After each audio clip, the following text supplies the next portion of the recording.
इथं काय म्हणतंय the sum of father age and twice the age of his son is 70. वडिलांची जी age आहे ते मुलांच्या एज पेक्षा किती आहे दुप्पट आहे.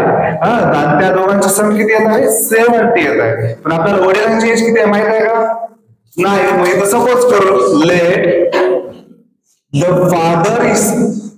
Fathers age be x and son's age be y. X आणि वाय. आता इथं पहिला कंडिशन आहे त्याच्यानुसार आपण फक्त एक्स आणि वाय असं सपोज केलं. आणि दुसरं काय म्हणलं if we double the age of the father and add to the age of his सन.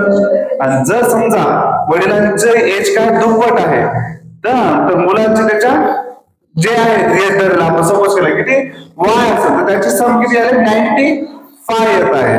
तर आपल्याला फाइंड काय करावं म्हणले की फाइंड द प्रेझेंट एज म्हणजे आताच एज काय आहे ते सांगायचं. आता इथं पहा पहिली कंडिशन काय the sum of father's age किती आहे एक्स. सम म्हणलं काय बेरीज and twice the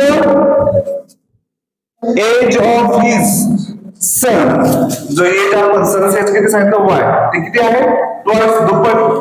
x plus 2y equal to किती आहे दोघांची सम एजची 70. हे मिळालं आपल्याला इक्वेशन फर्स्ट.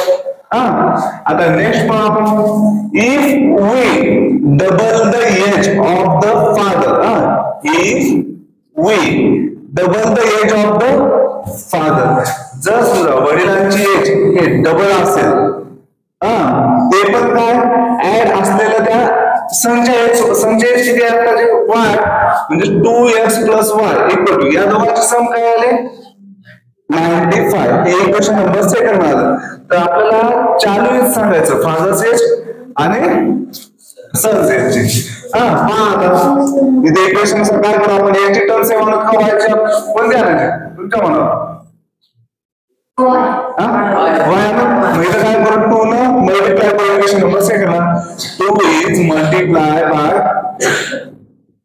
Equation second.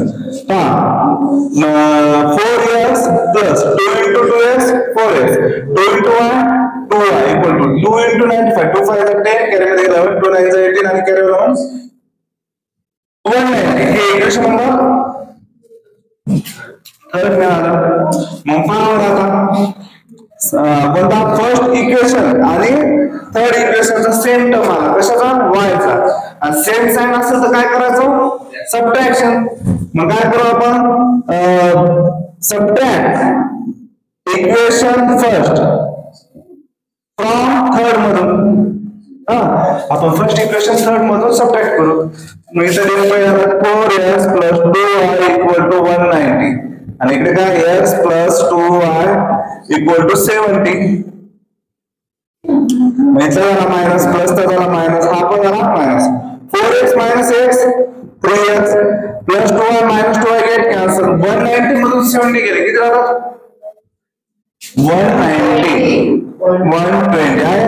मग x = 120 बाय हे 3 होतो की नाही 3 वर जा 3 3 4 जा 12 आणि 0 0 म्हणजे x जो आहे ते 40 आला. म्हणजे फादर्स एज किती आहे सध्याचा 40. आता मग सन्स एज पाहू आपण कसं 40 x = 40 इन इक्वेशन. ते आलेली x ची जो व्हॅल्यू आहे ते कशात पुट करू फर्स्ट सेकंड किंवा थर्ड मध्ये पुट केलं जातं. कोणत्या ह्याच्यात करायचं सांगा तुमच्या मला. थर्ड मध्ये पुढे हे पहा 4 × 40 + 2y = 190 आहे. 4 × 40 160 + 2y = 190 2y 190 हे 160 डिग्री सबट्रॅक्ट होणार. मग काय होणार 2y = 190 - 160 किती येतो 30. डायरेक्ट आपण 30 हे डबल स्टेप होत आहे. मग y = काय ना 30/2 म्हणजे y ची व्हॅल्यू काय आली 50. म्हणजे आताचा एज काय चालू आहे फादर्सचा एक्स म्हणजे सपोज कशासाठी केलं, फादर साठी. वाय म्हणजे सन साठी. मग इथे लिहतो the father's age is 40 years and son's age is 15 years. बस हे अशा प्रकारे सॉल्व करायचं. हे समजलं आपण, हे लिहून घेतो बघ. तुम्हाला फक्त इक्वेशन तयार आता हा क्वेश्चन 4. इथे काय सांगितलं, the denominator of fraction is 4 more than twice its numerator. इथे डिनॉमिनेटर जे आहे एक फ्रॅक्शन दिलं, समजा कोणता x बाय y आपल्याला माहित नाही कोणता आहे. आपण काय करू, आधी x हा न्यूमरेटर म्हणून सपोज करू आणि y म्हणून डिनॉमिनेटर हा सपोज करू. इथे काय लिहिलं, x is the numerator, x be the numerator and y be the denominator. Suppose करू denominator.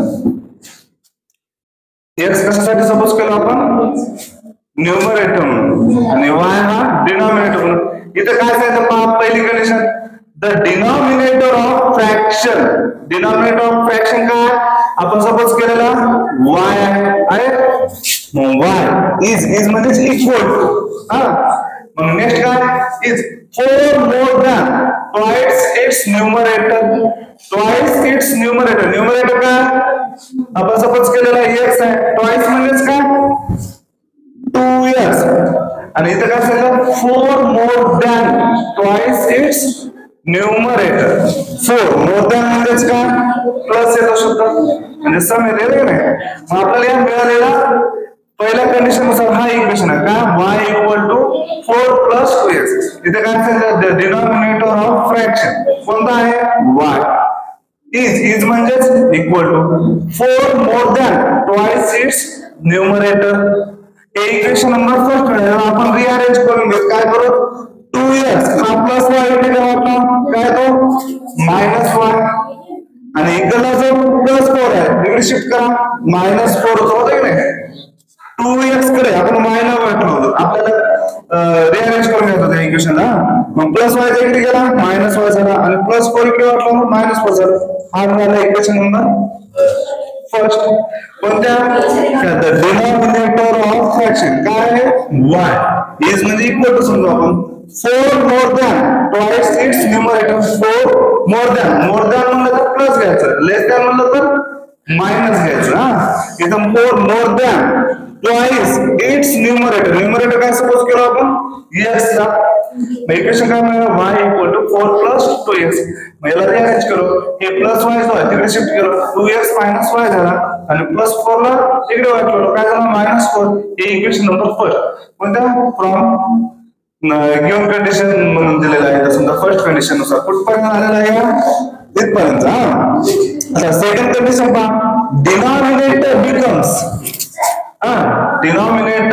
Becomes twelve times of the numerator. Denominator काय, 12 टाइम्स ऑफ द न्यूमरेटर आहे. डिनॉमिनेटर आपल्याला माहित आहे y आहे. डिनॉमिनेटर काय y आहे. हे कशा बरोबर आहे, 12 टाइम्स ऑफ न्यूमरेटर. करेक्ट. पण इथे एक कंडिशन सांगितली, if both the numerator and denominator. Numerator आणि डिनॉमिनेटर मध्ये काय सांगितलं, are reduced by 6. Reduced by 6 म्हणजे काय, मायनस. दोन्ही पण याच्यातून काय झाला, 6 हा रिड्युस झाला, एक तर न्यूमरेटर मधून पण आणि डिनॉमिनेटर मधून पण. म्हणजे इक्वेशन काय मिळतं, y minus 6 equal to 12 times of x minus 6. मग इथे काय लिहायचं, सेकंड कंडिशन नुसार y minus 6 equal to 12 times of x minus 6. पहा बरं इक्वेशन बरोबर आहे. Denominator becomes 12 times. इथं हे जो आहे डिनॉमिनेटर आहे y becomes is equal to 12 times of numerator. पण इथं कंडिशन काय सांगितलं दुसरं, if both the numerator and denominator is reduced by 6. Numerator मधून पण 6 सबट्रॅक्ट व्हायला, डिनॉमिनेटर मधून पण आणि इकडे न्यूमरेटर मधून पण. याच्यात रिअरेंज असं आलं y minus 6 equal to 12 times of x minus 6. हे इक्वेशन नंबर 7 मिळालं, पण याला आपण रिअरेंज करून घेऊ. y minus 6 equal to 12 into x, 12 into 6 किती येतं? 12 6 चा 72. मग आता आपला प्लस y इकडे वाटलं काय तर 12x मायनस 1 आणि इकडे -6 ला -6 प्लस 72 इकडे आला, आपलं -72 इकडे आला प्लस 72 झालं. 72 मध्ये 6 गेले किती राहतात? 66 करेक्ट आहे, इक्वल टू 12x minus 1.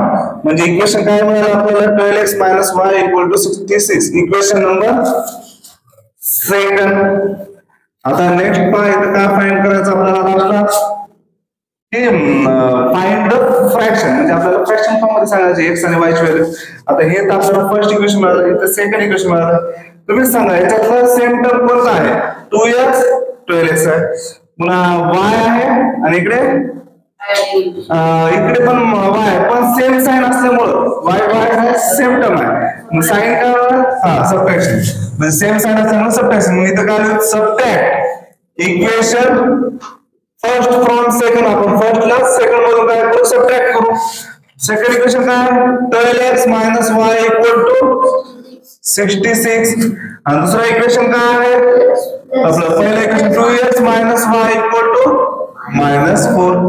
मग इकडे काय झाला? हा मायनस चा प्लस झाला, इथला पण प्लस झाला. मग plus by minus y get cancel. 12x minus 2x 10x. 66 plus 4 70.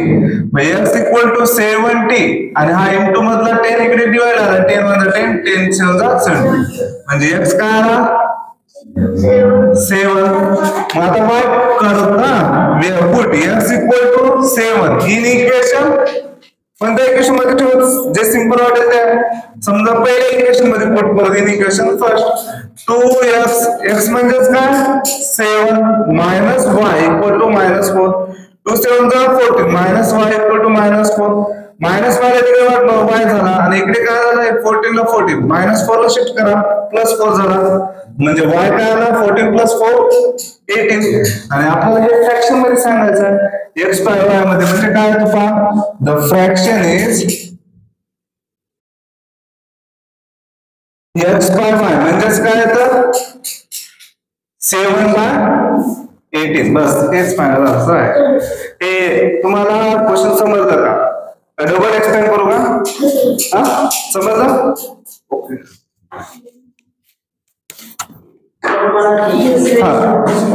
सांगा डबल सांगू का?